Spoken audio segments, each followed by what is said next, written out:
Cette semaine, dans le balado, on trouve une manière de canaliser notre colère, on élucide un complot et on prête sa voix. Bienvenue à mon ciné balado en compagnie de Patrick Marleau et Jean-François Breton. Bonjour Jeff. Salut.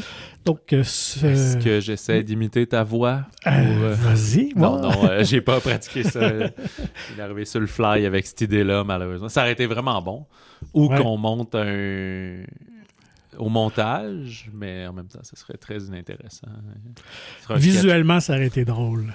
Si on avait eu du visuel. C'est ça, exactement. C'est ce qui fait qu'en film, c'est peut-être plus intéressant qu'en podcast audio. Exactement. Donc, fin de semaine, grande fin de semaine du Thanksgiving américain, donc l'Action de grâce américaine. Du football. On parle football aujourd'hui. On a changé la vocation du podcast. Nous, on peut parler de la signature de Mike Matheson. Exactement. Grosse nouvelle dans le monde du cinéma. Qui vient juste de tomber. Le défenseur du Canadien est prolongé.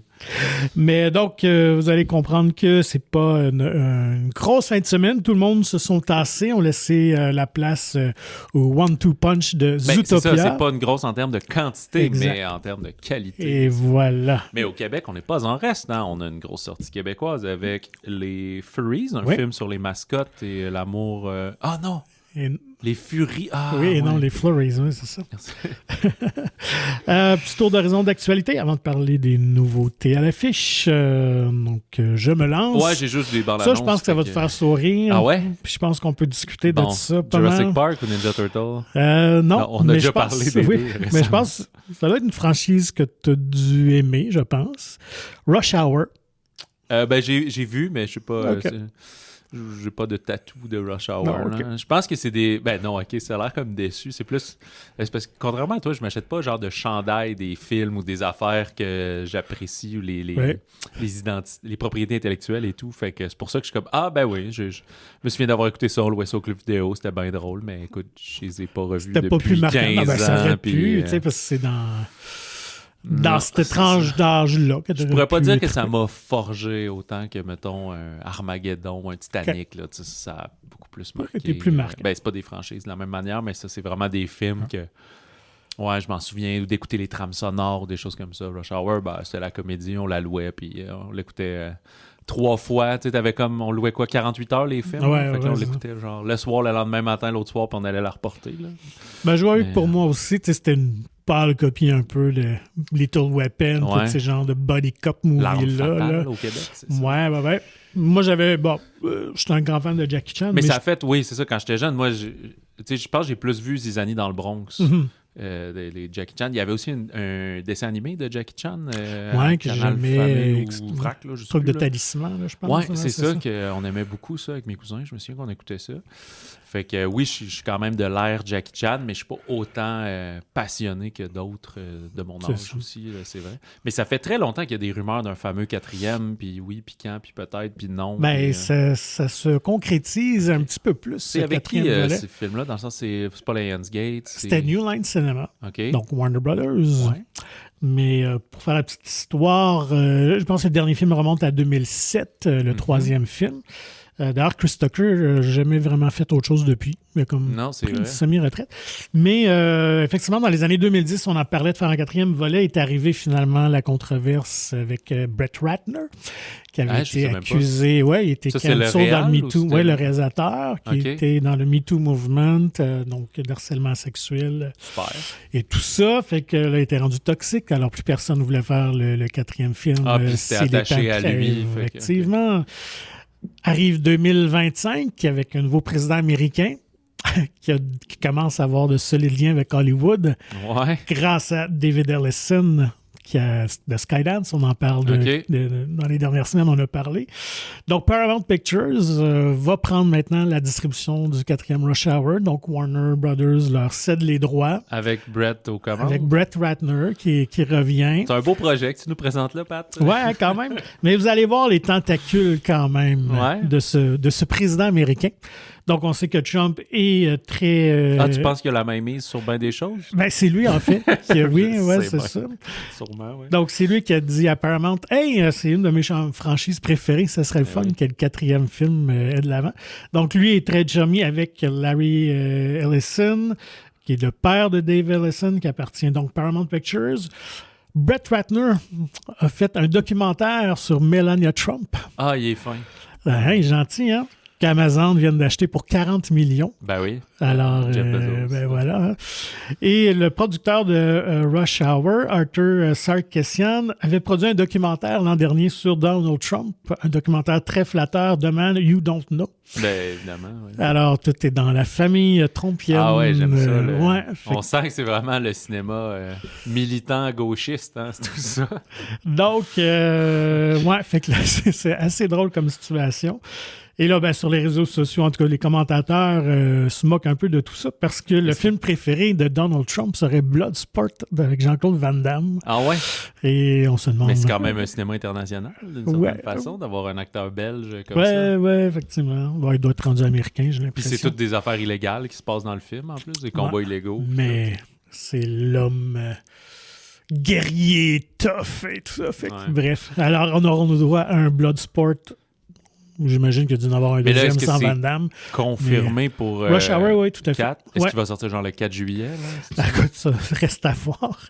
La journée de fête de Donald Trump. Il n'est pas en guerre avec... Il se met pas en guerre avec la Chine puis tout, puis pour combattre la montée... Ben, pas en guerre, il vend des pistolets, là, mais tu sais, une guerre commerciale, puis contrer la montée de la Chine, puis... Ouais, mais... Puis là, tu mets un sino-américain en Jackie Chan, puis un acteur noir. Je sens que ça va contre tout ce qui défend d'habitude. Ben, tant mieux, c'est comme une ouverture, mais c'est tellement... voyons, contradictoire, là, dans le fond, tout ça en même temps. Là. Ouais, c'est ça l'Amérique, dans le fond, finalement, du métissage, puis des cultures, puis des affaires comme ça, mais à chaque fois, il est comme good jeans, à chaque fois qu'il y a des petites blondes de 14 ans. Fait que qu'est-ce qui se passe, là? Faut croire qu'il aime bien les jokes sur les Asiatiques et puis les Afro-Américains. Du pétage de gueule. Donc, ouais. Fait que voilà. Alors, Rush Hour 4 va vraisemblablement voir le jour chez ce nouveau studio-là. Okay. D'ailleurs, apparemment, ils ont annoncé qu'ils vont tripler leur offre de films parce que je pense que cette année, c'était juste 8 films. Oui, il y avait un petit calendrier. C'est tranquille. Probablement parce qu'il y avait cette transition-là qui s'en venait. Mais donc, elle essaie de confirmer que d'ici 2027, il y aura 18 sorties du côté de Paramount. Je pense que c'est pour le meilleur et pour le pire. Là. Ouais. Parce que, en fait, peu importe les studios américains, c'est pas contre Paramount. Là. À chaque fois qu'ils augmentent, ben, c'est des lignes à l'eau. C'est pas tous des succès. Il y a des échecs. On peut pas... Ils divisent aussi leurs énergies. Ça veut pas saturer le marché. Mais je comprends que si tu vois qu'un Universal, tu sais, Disney doit être plus dans le justement 15-20 sorties par année. Là. Ça inclut tout le Fox, Searchlight et tout. Peut-être même jusqu'à 25. Mais Universal sont à presque un par semaine. Là.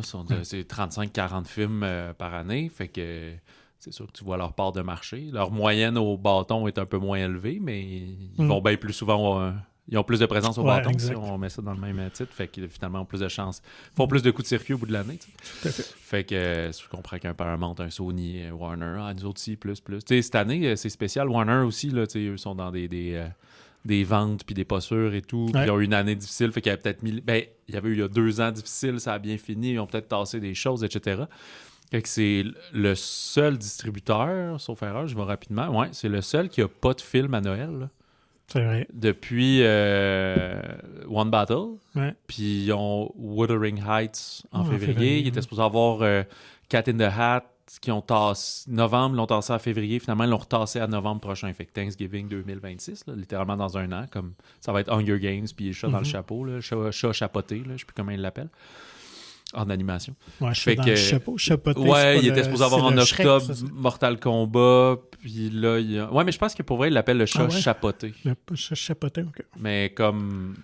pas ouais, dans le sens qu'il a un chapeau sur la tête, là, Cat in the Hat. En tout cas, bref, à suivre. On s'en reparle dans un an. Mais ouais, c'est ça. Fait que c'est un des rares. Fait que c'est sûr que Noël, c'est une grosse période. Si tout le monde sort des films, ce qui est quasiment le cas cette année, c'est rough. Puis c'est pas tous les films qui vont être dans tous les cinémas, puis etc. Mais ce qui peut être bien d'une certaine manière. Mais quand tout le monde en a, c'est trop. Fait que là, c'était le seul qui... Tu sais, littéralement, One Battle là, quitte là, dans les derniers cinémas. Fait que c'est pas juste de dire qu'ils n'auront pas du 109, c'est que littéralement, il n'y aura aucune présence dans les cinémas pour eux. Fait que, ouais, c'est plus dur. Tu as quelques millions que tu laisses sur la table. Exact. Mais ce qu'on voit aussi, c'est que tous les distributeurs sortent un film, mais qui n'est pas nécessairement le meilleur film ou un film adapté, dans le sens qu'il n'y a pas besoin de tous des films de Noël, mais tu sais, contre-programmation. Mais si tout le monde est en contre-programmation, à un moment donné, ça se recoupe, là, les comédies, les drames, les internationaux. En tout cas, c'est my two cents là-dessus, là, mais bref. Qu'il y ait plus de films, super, là, mais ça va être pour le meilleur et pour le pire. Parce qu'il y a aussi, en fait, des... Paramount Plus a eu beaucoup de films qui ont envoyé directement sur leur plateforme dans les dernières années, là, qui ont racheté puis qui ont mis là-dessus, ou que peut-être qu'il n'y avait pas de fenêtre, des choses qui étaient pour la pandémie, mais à le dos large, là, maintenant, c'est plus ça. Et beaucoup de films d'action à 100 millions, mais qui étaient quand même des coquilles vides, là. C'était pas mal de la vidange. Fait que, est-ce qu'on s'en est ennuyé tant que ça au cinéma? Si c'est ce genre de film-là qui sort, c'est des Take the Money and Run. Là.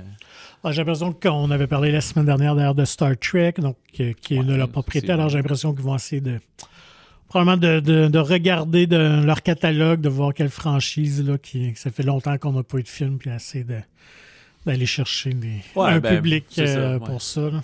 D'autant plus que Mission Impossible se termine, qui était leur dernière grosse franchise de ma mémoire. Ils ont Transformers aussi, là, qui gosse un petit peu des fois. Là. Il a fait l'animé qui a vraiment pas marché, puis je pense qu'il espérait pouvoir relancer ça. Même chose, les Ninja Turtles, mais c'est moins gros que Mission Impossible. Je me souviens plus c'est quoi les autres. Top Gun, c'est rendu une franchise. C'est vrai. Mais ils doivent travailler sur un 3. Oui, ça, c'est sûr. Je comprends. S'ils veulent être dans le game puis dans les ligues, c'est ça. Il faut que tu en fasses plus. Puis c'est ça que les autres font. Un film d'action, une fois de temps en temps, il est bon. Une autre fois, il est comme bien ordinaire. Puis surtout, je pense que c'est ça le danger. C'est que on dirait qu'on est en train de sortir d'une ère où on donnait 100 millions pour n'importe quel film. Là. Puis là, on réalise que c'est pas si évident que ça, rentrer dans son argent. Puis surtout, plus tu n'as, plus tu es en compétition. Là. Fait que là, il va falloir faire plus avec moins là, pour bien des films, je pense. Là. Ouais. Donc, parlant de franchises existantes, un peu chancelantes, The Exorcist... On sait que c'était... Oui, parce que ce coup-là, c'était Universal, en fait, qui avait racheté les droits... Avec Blumhouse? Avec Blumhouse, oui. Avait racheté les droits de Warner Brothers pour 400 millions sur l'univers de l'Exorciste. Avait lancé en 2023 ce qui devait être le début d'une trilogie. Oui, par David Gordon Green. David Gordon Green, effectivement. Lui qui avait relancé Halloween. Oui, avec succès, mais ça n'était pas le cas avec les Exorcistes où ils se sont plantés royalement. C'était Exorcist Believer. Donc, finalement, on avait annoncé que Mike Flanagan était pour reprendre le flambeau et c'est chose faite. Donc, c'est confirmé que ça va être son scénario et ça va être lui à la réalisation derrière ce nouveau volet qui va arriver en 2026 et c'est Scarlett Johansson qui sera la tête d'affiche. Ah ouais, OK. Ouais, donc, et on promet que ce n'est pas un remake ni un prequel, sequel, ça va être dans la lignée du premier film, mais on va nous présenter vraiment un nouveau récit, un nouveau personnage et tout ça.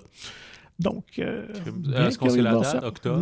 Non, c'est pas encore annoncé. Okay. Mais ce serait, oui, probablement, on peut mettre un petit 2 qui vont viser l'Halloween avec ça, certainement. L'Halloween, bon. Alors, fait que moi, j'ai bien hâte de voir, honnêtement, Flanagan. Je pense qu'en tout cas, est plus constant que David Gordon Green.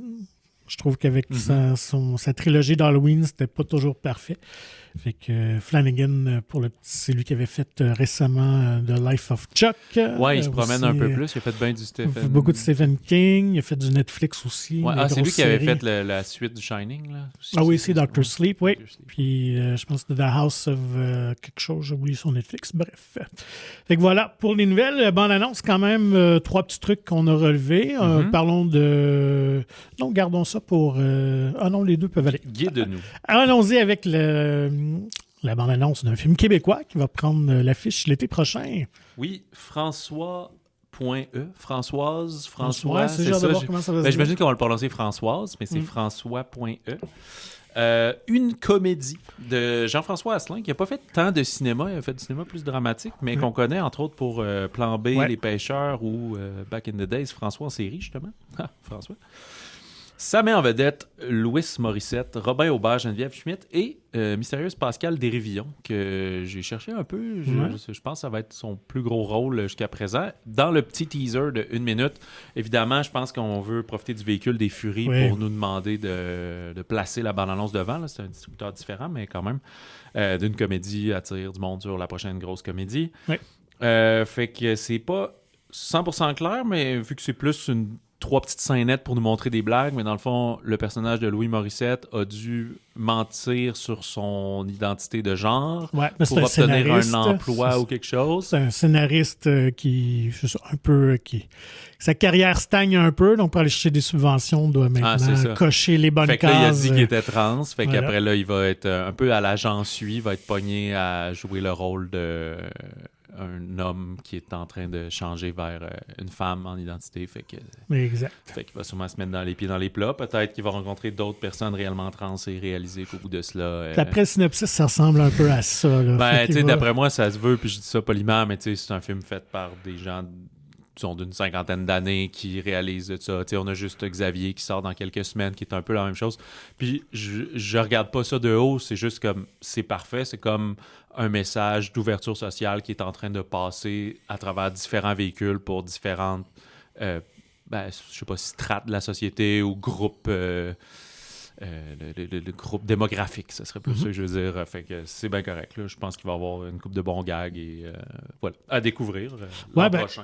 Quand même, il faut souligner que co-scénariste, c'est Jean-François Léger, qui lui a travaillé beaucoup à la télévision, mais sur des grosses séries. Dans une galaxie près de chez vous, Les Parents, je pense Les Pêcheurs aussi, Une grenade avec ça. Ben là, qui est beaucoup dans ce type d'humour-là. Je suis pas pour ma paroisse, mais j'ai mélange toutes les Jean-François du cinéma. Là, il y en a une couple, c'est ça. Fait que là, il y en a 2 là-dedans. Fait qu'il y a Asselin puis Léger. Fait que déjà, c'est mélangé. Mais effectivement, Plan B, qui est une des meilleures séries des dernières années.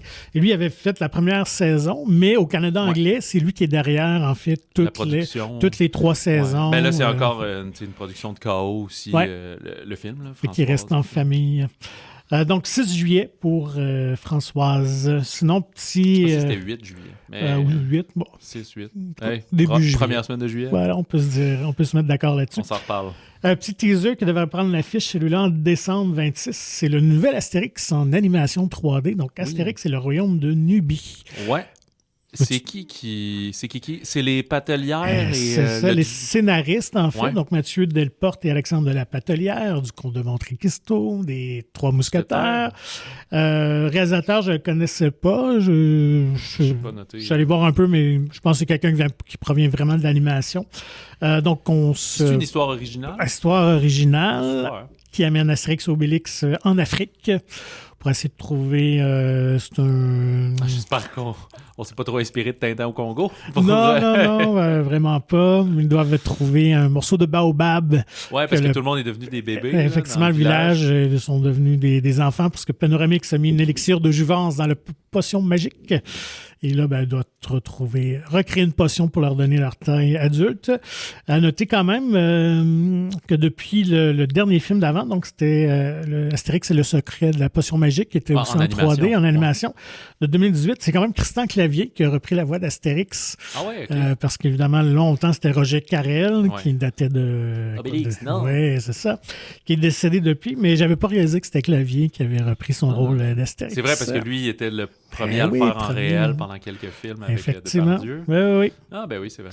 Donc, mais puis, à part, tu sais, finalement, l'exception, c'est Mission Cléopâtre, qui est comme dans les meilleurs, dans les plus drôles, dans les plus iconiques. Mais sinon, les animés battent pas mal toutes les autres en prise de vue réelle. Oui, je suis d'accord. Fait que je suis vraiment plus excité qu'il y ait une animation comme ça. J'ai très hâte à ça, en fait. Oui, puis une histoire originale, je trouve ça le fun. Avec ces scénaristes-là en plus, je suis bien curieux de voir les ça. Puis moi, j'étais un fan modéré d'Astérix, c'est-à-dire que j'apprécie, mais j'ai pas tout lu. C'était pas ce comique-là que je lisais le plus quand j'étais jeune. Tu préférais Tintin au Congo? Oui, exactement. Je trouvais ça des belles valeurs. Non, mais oui, j'étais plus Tintin et les bandes dessinées. On avait les bandes dessinées doubles. Là. Oui. Puis les petits films, là, ils duraient 20 minutes. Là. Ils refaisaient les dessins, la série animée. Oui, combinait pas mal ces deux choses-là. J'aimais beaucoup Tintin. J'étais plus même un peu Spirou, Lucky Luke par mon père. Mon père achetait des Lucky Luke, puis on s'y prêtait, puis tout. Fait que j'étais plus ça que que Astérix, mais je me souviens surtout des films et tout, fait que c'est un que comme mettons, Le Secret des Dieux, c'est genre, j'étais pas allé voir ça au cinéma, mais plus tard, je l'avais écouté sur une plateforme ou quoi que ce soit, puis je me suis dit, un samedi matin, j'avais passé un bon moment avec ce film-là, je le trouve vraiment drôle et sympa, fait que oui, j'ai bien hâte l'an prochain que ça sorte. Ça va être un bon film du temps des fêtes pour la francophonie. En attendant, en plus, le Astérix Live le prochain, hein, parce qu'on avait évoqué que c'était Jonathan Cohen qui serait probablement le réalisateur. Ça, c'est comme Spider-Man puis tout, là. Les deux sont alignés. Hey, on peut-tu... je sais pas si tu l'as peut-être pas... Ah non, on s'est dit qu'on en parlait. C'est parce qu'on est dans les bandes dessinées jeunesse. Vas-y. Marsupilami, qui sort début février. La bande-annonce... En France, vient de sortir, je me souviens plus, Pâté, je pense, là, en tout cas, vient de la sortir, fait que ça sera pas trop long d'après moi, parce qu'au Québec, c'est TVA Film qui le distribue, la bande-annonce va arriver aussi, parce qu'il va sortir en France le 4 février, parce que les films sortent un mercredi, puis au Québec, le vendredi 6 février, fait que c'est une sortie conjointe, et c'est toi qui es heureux, parce que c'est la gang à Philippe Lachaud qui reprennent la bande à Fifi. Marsupilami. Il s'appelle-tu de même pour vrai? Non, la bande à Fifi. Oui. C'est son vrai nom comme ça? C'est leur groupe, c'est la bande à Fifi. Ah, je savais pas. OK. Et fait que c'est eux qui ont fait les alibi.com, Babysitting et Madeline. Je pense qu'on en a parlé un petit peu la dernière semaine d'ailleurs. Fait que là, la bande-annonce est sortie. Il y a des clins d'œil, je trouve, à genre, le genre de Paddington, mettons, là, les films, les Gremlins, E.T., ce truc comme ça. C'est un cinéma qui est assez physique, des claques à la gueule, des affaires comme ça. Je pense que c'est comme... Écoute, ça n'a pas la prétention d'élever le cinéma, mais je pense que ça va faire un film très drôle et très divertissant en famille.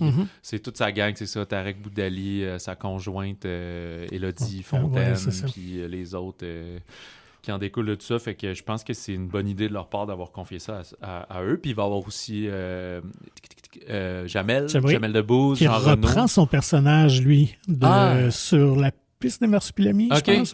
Qui était de Alain Chabat. Ouais, c'est ça. Qui avait été aussi un bon succès à l'époque, c'est ça. Fait que voilà, fait que ça sort le 6 février, fait que la bande-annonce est disponible. Et il nous reste quoi, un teaser? De Harper's Sauteur, du nouveau Pixar, donc il prendra l'affiche le 6 mars, où on retombe dans le monde animalier, cette fois-ci. J'ai l'impression que parenthèse, ça se peut-tu que le fameux La Relâche ou le Spring Break aux États, il est une semaine plus tard que nous au Canada? Parce qu'il y a toujours... c'était-tu l'an dernier ou l'autre d'avant? C'était Kung Fu Panda 3, c'est il y a 2 ans. Puis l'an dernier, je me souviens plus c'est quoi. Puis qui sort toujours le dernier week-end de la relâche québécoise. Là, mettons. Fait que j'ai l'impression que ça doit être que ça sort pour la première de leur relâche ou quoi que ce soit. Fait que, je l'ai pas écouté. C'est une fille que sa mère est généticienne. Je sais pas si c'est sa mère, mais quelqu'un qu'elle connaît. Non, je pense que c'est sa professeure d'université qui a inventé un appareil scientifique qui permet de transplanter le cerveau d'un humain dans le corps d'un animal, en fait, plus dans le but des observer et tout ça. Mais là, évidemment, elle va se trouver coincée au cœur d'une révolution animale qui veulent renverser les humains et tout ça. C'est des lapins. Fait qu'elle joue... non, c'est des... castors? Elle, c'est un castor qu'elle joue, Fait que, non, ça a l'air très sympathique. Donc, à découvrir le 6 mars, ce nouveau Pixar-là. Et restons donc dans l'animation. Devine quoi, la bande-annonce va être partout Bien sur sûr, le nouveau. Ce qu'on parle, Zootopia 2, qui prend l'affiche de Jerry Bush et Byron Howard, qui reviennent. C'était ceux qui avaient fait le premier film, d'ailleurs. Oui, et ça sortait, comme on disait la semaine dernière, ça a sorti mercredi, là, à cause du Thanksgiving. Les voix, on retrouve le fameux duo, là, c'est...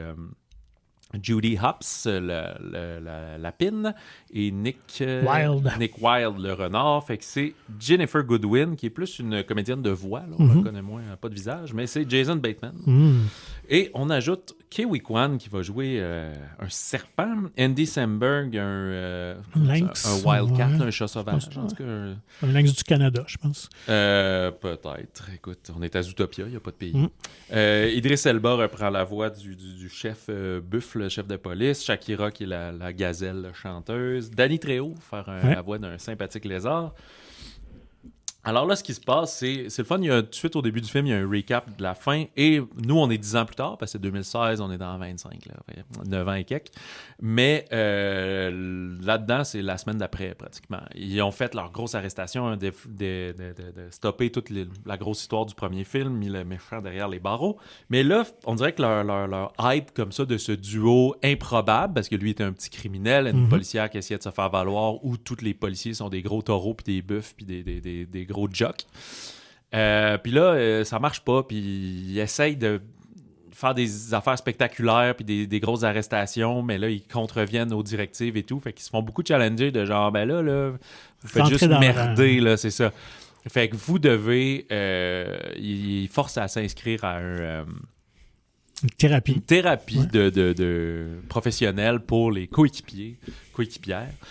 Mais finalement, elle va avoir quand même un instinct de dire « Hey, dans ce truc-là qui a foiré, dans le plan qui a foiré, j'ai l'impression qu'il y avait des écailles de serpents, puis il n'y a aucun reptile à Zootopia. Fait qu'il y a quelque chose, il y a anguille sous roche, ou il y a serpent sous roche. » Et éventuellement, on va voir l'apparition du fameux serpent joué par Ke Huy Quan. Je me souviens plus son prénom, Gary Dasnake. Et fait que contre vents et marées, ils vont travailler ensemble ou se chicaner pour essayer de trouver pourquoi est-ce qu'il y a ces fameux reptiles qui viennent causer du grabuge et de la zizanie dans Zootopia. En fait, pourquoi à la base il n'y en a pas et pourquoi là ils reviennent foutre le bordel. Aussi sympathique que le premier. Le premier, ça avait la force d'être une nouvelle franchise. Une nouvelle idée. On ne savait pas que c'était une franchise. Alors, ça a vraiment bien marché. Je pense que c'était pas sorti à la même période. C'était sorti à la relâche, je pense. Je me rappelle plus, oui. Puis, fait que c'est devenu un succès. Je ne vais plus noter là, les nombres de millions de dollars. 1 milliard. $1 milliard. Ouais, pas plate. Fait que c'était une question de temps avant qu'on ait une suite, mais aussi une question de bonne idée. Et c'est vraiment un film qui est sur 2 niveaux. Oui, on traite quasiment d'immigration, de problèmes sociologiques, même des questions sur les consommations, les dérives informatiques, puis des choses comme ça.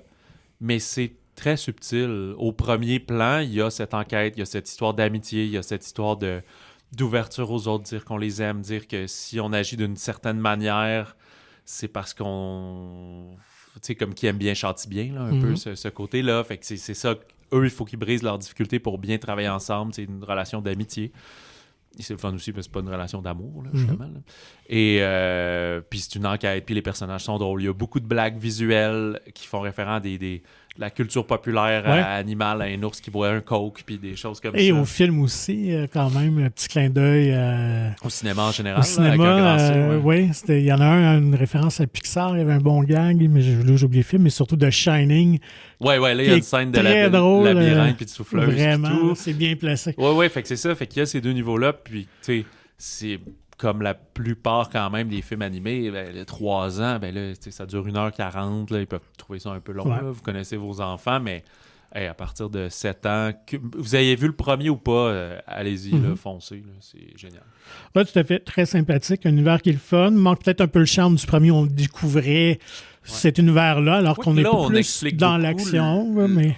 Oui, mais on explique beaucoup comment ces animaux... Parce que moi, j'ai pas réécouté le premier. Moi non plus. Dans mon souvenir, c'était pas trop expliqué pourquoi comment des ils fois... cohabitent ensemble. Oui, puis des fois, il y a de la neige, puis des fois, c'est chaud. Puis là, on parle de vraiment cette technologie-là, puis cette segmentation, dans le fond, des climats.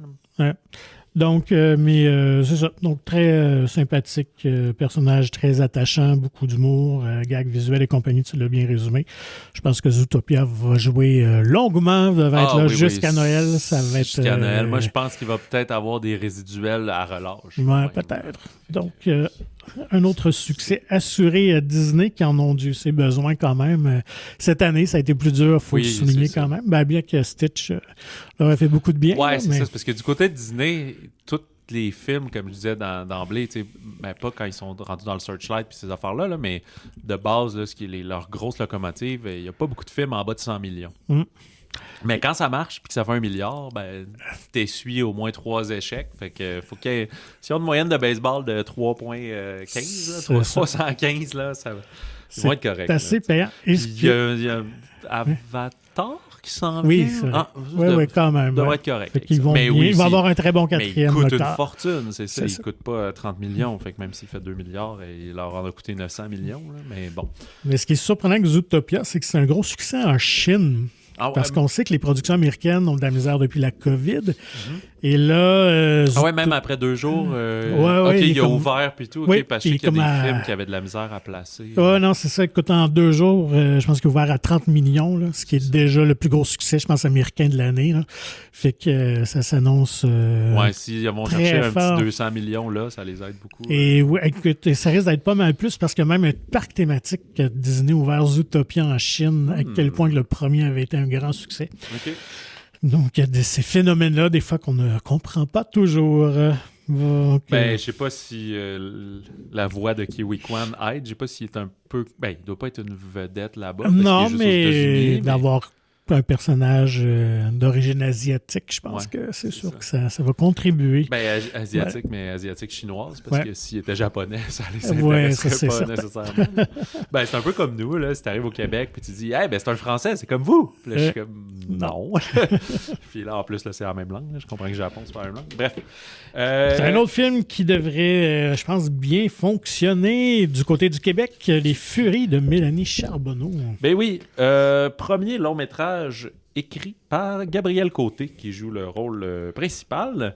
C'est une grosse vue québécoise, donc tout un casting flanqué de Anne-Élisabeth Bossé, France Castel, Juliette Gosselin, pas mal juste des dames. Aurélia Arandi-Lompré, qu'on avait découvert dans Comme le feu, puis moi je l'ai découvert au cinéma, là. Je sais que tout ce monde-là joue à la télé puis au théâtre et tout.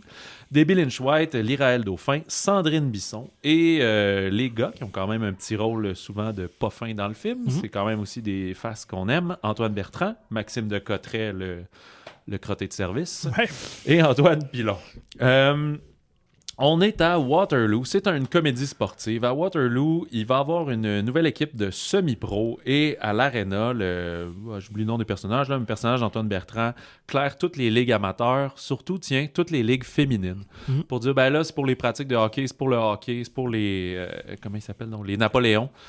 Fait que là, Mélissa, donc le personnage de Gabriel Côté, est en tabarouette. Elle est furieuse. Elle va se battre un peu, puis là, elle va écoper de travaux communautaires pour contrôler sa colère. Et on la place dans un cercle d'infirmières pour dire tu vas tricoter, puis tu vas prendre ton mal, puis fais ça une couple de week-end, etc. Sauf qu'elle va faire la connaissance d'autres femmes dans ce cercle d'infirmières, dont un personnage joué par France Castel, Yvette, qui, elle, était une ancienne championne de roller derby complètement oubliée et qui va dire « Hey, les gros gars qui veulent tout prendre, on va leur prouver, puis on va monter une équipe de roller derby et éventuellement faire le pari de dire que leur premier match attirera plus de gens que le premier match des Napoléons en misant beaucoup sur ce match-là. Un peu comme Stan dans Les Boys. Oui, c'est vrai. C'est ça. Mais ce qui est intéressant, on compare, fin du synopsis, puis tu sais, il y a eu un film de roller derby il y a 15 ans à peu près. C'était-tu 2009, c'est ça? Ouais, je pense que c'est pas mal ça, 15 ans. Whip It, qui était réalisé par Drew Barrymore, la seule réalisation qu'elle a faite, avec Elliot Page à l'époque en modèle féminin. Puis c'était comme, elle intégrait une ligue de roller derby. La ligue était établie, mais c'était une joueuse un peu... avec beaucoup de talent qui joignait la ligue puis qui mentait sur son âge aussi, puis etc. Fait que c'était comme elle contre le punch. Là, c'est comme personne sait jouer, on apprend à jouer. Le but, c'est d'intégrer la ligue. Fait que c'est pas un film où il y a 6 matchs de derby puis il faut tout comprendre puis est-ce qu'on va gagner le championnat, tu sais. Leur but, c'est juste de faire un match puis d'attirer plus de monde. Donc, c'est de travailler ensemble, de collaborer, de se respecter, de défier... l'ordre public, non, mais défier les attentes qu'on a envers nous, etc. Il n'y a pas la même arc, mettons, qu'un film sportif traditionnel. Et aussi le subterfuge, c'est que vu que le personnage joué par Gabriel Côté est quand même a besoin de canaliser sa colère et son énergie, elle a besoin de bouger. C'est comme une façon de la dévier de ses travaux communautaires en formant le club. Fait qu'on fait ça en cachette. On fait ça en cachette, effectivement. Donc, écoute, un film très sympathique. Avec la bande-annonce, on ne savait pas trop de quel côté que ça allait en termes d'humour et tout ça, mais ça va au-delà de la comédie sportive. C'est vraiment un film, un bon people pleaser, un feel-good movie. Oui, il y a des super bons gags, mais les personnages sont très attachants. De scènes très, très émouvantes aussi, dont la fin quand même, qui est très touchant. Donc, je pense que c'est vraiment un film qui respecte bien les conventions du genre, mais c'est très bien fait, très bien amené. Et ça peut vraiment plaire à un très grand public multigénérationnel, autant hommes que femmes. Ouais, c'est vraiment ce qu'on a voulu faire. On a discuté avec l'équipe, avec entre autres avec Gabrielle, qui est la scénariste, l'idéatrice du film, et Mélanie Charbonneau, que moi on a mentionné, j'oublie de dire, c'est elle qui avait fait cet automne Seul au front, qui est complètement différent quand même. Elle avait fait aussi Fabuleuse il y a plusieurs années avec, entre autres, Juliette Gosselin. Fait que là, on s'est trempés. Les deux femmes sont fans de sport, de comédie sportive. Sont athlètes aussi. Sont athlètes de volleyball, de hockey. Fait que c'est vraiment senti, ce projet-là. Puis, elle s'en cache pas. Comme je leur ai posé hors micro la question. C'est comme, est-ce que ça vous tanne? Même sur le site du distributeur, ça commence une comédie sportive 100% au féminin, blablabla. Puis là, je suis comme, est-ce que ça vous tanne, ces affaires-là? Puis ils sont comme, ben nous, on l'embrasse, parce que ça peut être tannant, là, la fameuse comparaison de comme, un peu comme les boys, mais au féminin, puis un peu comme ça. C'est sûr qu'ils veulent pas qu'on dise comme les boys, mais au féminin, parce que c'est pas la même histoire, c'est pas du hockey, c'est pas blabla. Mais de dire la comédie 100% féminine puis tout, ben ils disent, ben tu sais, c'est un peu vrai, là, dans le sens que ben, c'est une réalisatrice, c'est une scénariste, c'est une équipe de filles, ça. Après, nous, c'est pas ça notre cheval de bataille quand on a créé le film, mais notre but, c'est de faire un film qui va plaire aux gens, puis que les gens vont aller voir, puis être divertis, puis avoir du fun, puis trouver ça drôle, puis dire à leurs amis d'y aller, que vous soyez gars, femmes, trans, peu importe, c'est pas grave, non-genré. Mais, fait que c'est ça. Fait que c'est pas leur pitch à elles, mais ils sont comme, c'est bien correct. Mon but, c'est pas de défendre, de dire, faut pas dire que c'est féminin, parce que si c'était masculin, vous diriez pas que c'est un film masculin, puis gagnant. C'est comme. Fait que moi, je trouvais ça cool comme discussion et comme position, bref, là-dessus. Puis, notre épisode spécial est déjà en ligne. Je l'ai mis mercredi soir tard, mais tout de même, un bon entretien parce qu'on a discuté. Je pense on a fait 2 groupes et avec chacun des groupes, on aurait pu parler pendant une bonne heure et de tout et de rien. C'est tout du monde ultra sympathique. Fait qu'on discute de la genèse, de la production, puis ils sont très vocales toutes. Oui, ça, ils ont beaucoup d'énergie. Avec Mélanie et Gabrielle. Puis dans un deuxième temps, avec les comédiennes, il y avait Juliette Gosselin, Debbie Lynch-White et Élie-Raël Dauphin. Aussi tout cool. Puis tu sais, juste du fait... évidemment que c'est tricher un petit peu des fois le patin, il y a des cascadeuses, des choses comme ça, mais il a quand même fallu, les filles ont fait un bootcamp pour... 3 mois d'entraînement. C'est ça, parce que si tu triches trop, ben là, ton film a l'air plus réel, là, si à chaque fois les plans de patin sont coupés, puis tu sais, il y a certaines scènes plus spectaculaires où ça le fait. Et d'ailleurs, il disait aussi que au niveau du casting, c'était pas un prérequis de savoir patiner. T'sais. Non, parce que sinon, il n'y aurait eu personne. Ça aurait été plus dur, donc il fallait que ce soit le personnage, mais il fallait que les filles soient game d'aller s'entraîner puis de parfaire leur technique. C'est la grande... c'est la question Armageddon. Là. Est-ce que c'est plus simple de... Tu sais, normalement, dans Armageddon, si t'avais passé, c'est que t'aurais pris des astronautes puis tu les aurais formés à forger. Mais eux, ils disaient, non, c'est plus simple de prendre des foreurs puis des former à être des astronautes. Fait que c'est un peu pareil. T'sais. Si tu prends juste des vraies filles qui font du roller derby, mais tu leur apprends à être comédienne, ben là, t'auras moins des gros noms, t'auras pas les faces qu'on veut. Mais à un moment donné, ils affrontent justement la fameuse équipe. Puis là, c'est la vraie équipe, une des vraies équipes de Montréal, etc. Fait que, mais justement, ils n'ont pas de rôle parlant, là, ils sont juste sur le jeu et tout.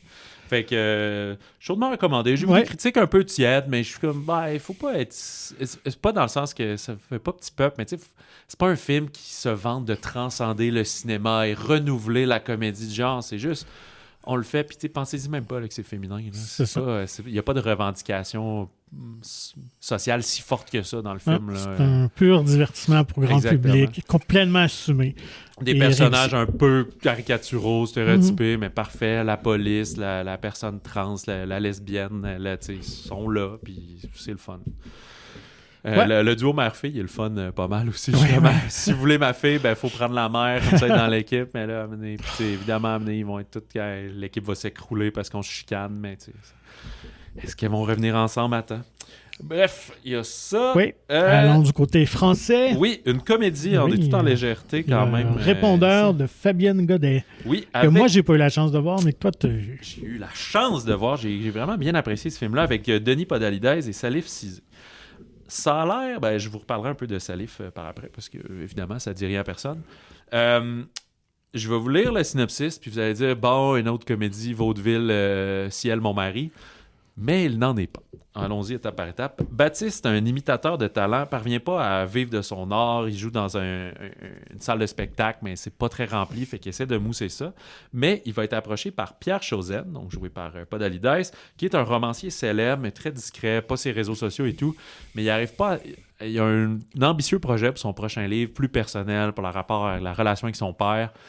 Très conflictuel, mais il n'arrive pas à s'asseoir et écrire parce que son téléphone sonne tout le temps. Sa fille veut des nouvelles, son ex veut des nouvelles, son éditeur. Il y a tout le temps quelqu'un et des projets où il est appelé en tant qu'auteur, des classes de maître, des affaires. Puis il dit, j'ai juste besoin que ça sorte, mais je peux pas prendre une secrétaire ou un adjoint parce qu'il va toujours revenir vers moi pour avoir mon approbation. Puis je veux juste qu'on me saque la paix, mais que les affaires continuent à avancer, puis etc.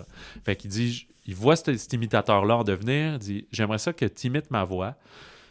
Je te prête mon téléphone et tu réponds, puis invente, surfe là-dessus, mais donne-moi du lousse. » Fait que parce qu'il a besoin d'argent, Baptiste va accepter, mais là, il va se prendre au jeu un peu d'inventer finalement la vie de Pierre. Je ne vais pas me mêler de Pierre Chauzen. Mais est-ce que tout ça va faire des complications? On va rendre tout le monde heureux, la relation avec sa fille aussi, entre autres, avec son père, etc. Fait que c'est ça, on pourrait s'imaginer qu'à chaque fois, c'est comme « Oh non, le con, il a dit ça! » etc. Mais il n'en est pas. C'est une comédie quand même... intelligente, là, je veux pas, comme dire, ça va pas changer le cinéma avec un grand C, mais c'est très, très appréciable, ça s'écoute super bien. C'est d'ailleurs le film qui a gagné le prix du public au fameux Festival international de comédie d'Alpes d'Huez, de comédie francophone, où des fois, des films québécois vont être présentés en compétition ou hors compétition. Fait qu'on est plus proche, à la limite, du Emmanuel Mouret. Là. C'est pas Christian Clavier ou Didier Bourdon, justement, dans ce grand guignolesque. Il n'y a pas ça dans les jeux. C'est très touchant de la manière que c'est. Je dirais qu'il n'y a pas de grande morale non plus, le film. Essaie pas d'en mettre plus que ce qu'il y a besoin. C'est vraiment l'aventure de ces deux gens-là qui vont apprendre à se connaître là-dedans, que ça va leur mettre un certain stress. Il me semble aussi que c'est une durée 100% raisonnable, genre 1h40 et tout. Fait que... Mais là, je me disais... C'est qui ça, Salif Cisé? Puis je me demandais si c'était un vrai imitateur qui avait utilisé ce véhicule-là pour faire ça, mais non, c'est comme un animateur, comédien, je sais pas s'il est humoriste ou pas, mais non, il a juste essayé d'imiter le mieux possible la voix de Denis Podalides. Donc c'est lui qui... Ben, il réussissait assez, mais en post-synchro. Denis a repris les voix comme en doublage, là, en même temps pour suivre la voix. Puis on jumelé ça pour faire une espèce de mélange des deux, que ça sonne comme lui, mais c'est pas tout à fait lui. Puis il tient à mentionner que c'est pas fait avec de l'IA. Là. C'est vraiment... on enregistre les deux, on mixe ça avec des faders, puis etc. Fait que... c'est une petite tricherie qu'ils ont faite comme ça. Mais j'étais quand même surprenant parce que dans... écoute, je connais pas tous les secrets, mais il y a des moments où on le voit faire son spectacle, justement, parce qu'éventuellement, il va gagner ou pas en notoriété au fil du récit. Mais... il fait des imitations d'autres mondes et tout, mais il me semble qu'il n'imite pas des gens si connus. Là, fait que je pense que c'est comme du funk d'un acteur qui s'amuse à imiter des fausses voix d'affaires, ou peut-être qu'on a trichouillé un petit peu comme ça. Je me souviens plus là, s'il fait des imitations de gens connus, mais c'est pas comme... il imite pas Donald Trump. Là. Ça doit être des affaires français, mais c'est ça. Fait que je trouve ça encore plus intéressant que si on avait juste pris comme un imitateur connu, puis on dit hey, on va le mettre dans le film, puis ça fait une pub pour toi-même, puis genre. Fait que Marc Dupré ici. On oublie qu'il faisait ça avant de faire des pubs de char, des chansons. Fait que voilà, je n'ai quand même que de bons mots à dire pour le répondeur. Une belle surprise finalement. Ouais, tout à fait, exactement. Et c'est ça parce que l'affiche est quand même assez... C'est générique. C'est un gros cellulaire, les deux, puis il y en a qui est coucou derrière, puis justement qui a l'air de dire « Ah non, quelle bêtise t'as dit! » Puis le film est pas ça, il est beaucoup plus intéressant que ça. Une affiche qui date fin des années 90 avec Robin Williams. Genre l'affiche fait très... avec sans offense, là, mais tu sais, on savait pas quoi faire, fait que les deux gars, un téléphone, puis c'est ça qui se passe dans le film. Je sais pas non plus qu'est-ce que j'aurais fait, mais... Peut-être que juste mettre, je sais pas, un cellulaire avec un certain message texte, papa, c'est toi, tu sais, puis là, tu fais plus, ok, ça aurait pu être plus subtil, mais bon.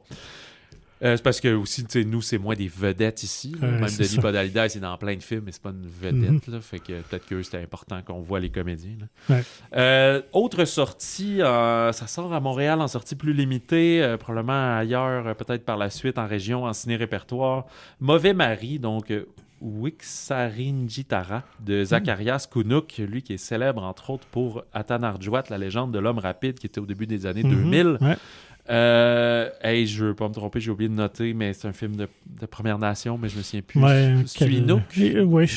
Ouais, c'est ça. C'est pas Innu, mais c'est Inuk, où je suis mêlé, puis Inuk, c'est la langue. Puis... Non, c'est de l'Innu, c'est les Inuits. Fait que je pense que c'est Inuk, ça. Bref. Après la mort mystérieuse de son père, une jeune Inuit, finalement, c'était là, part avec sa mère dans une autre communauté, quittant le jeune homme auquel elle était promise. Fait que c'est très... un peu shakespearien, là, tragédie grecque. Oui, très conte aussi. Hein. Exactement. Ouais, il y a quelque chose de, conte fantastique, dans le fond.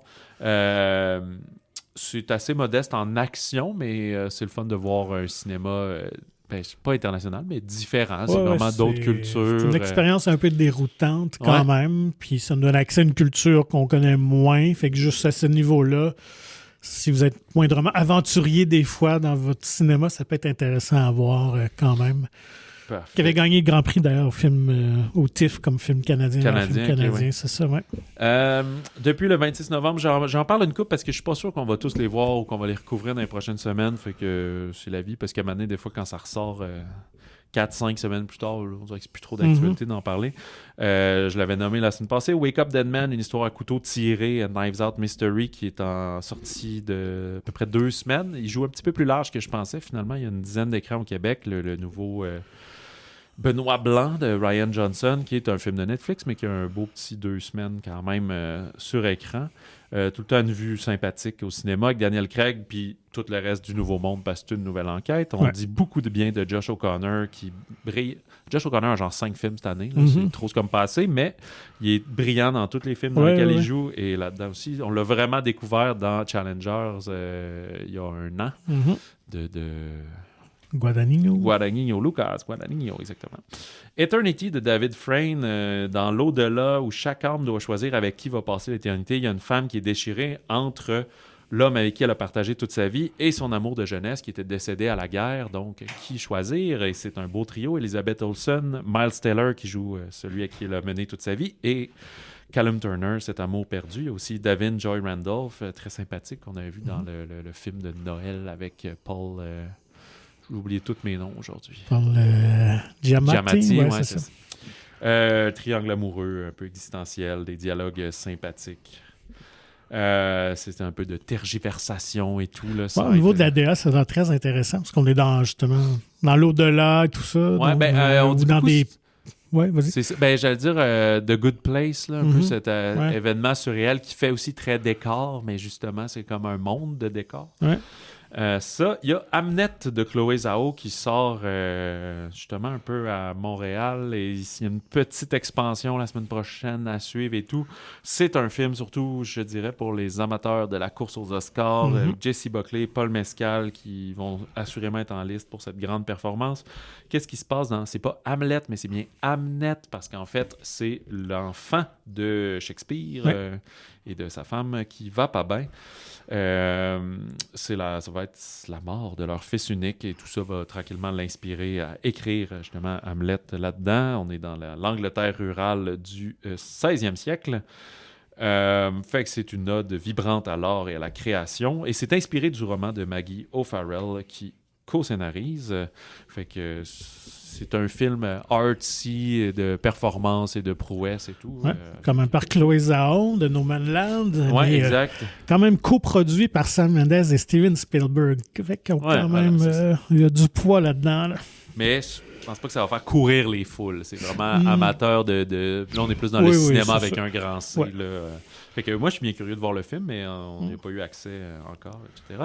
Et on termine l'épisode, en fait, tout simplement. Ça conclut ce balado. La semaine prochaine, 5 décembre, il y a encore pas mal de films là, qui sortent dans les prochaines semaines.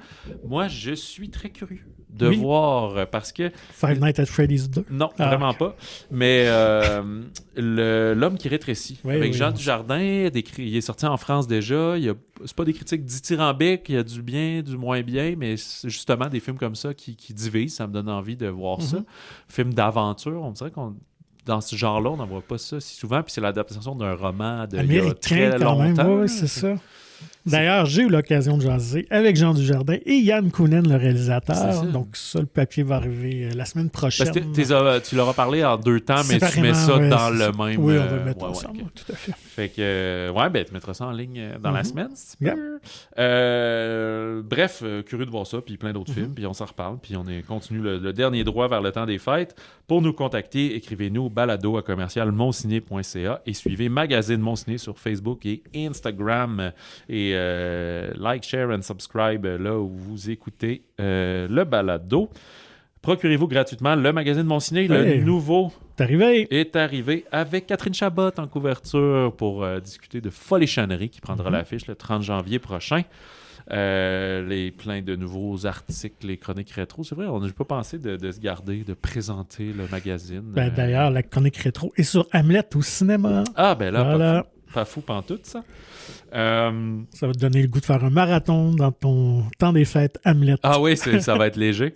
Je suis pas aussi Kenneth Branagh que toi là, dans toute l'œuvre Shakespeare et tout.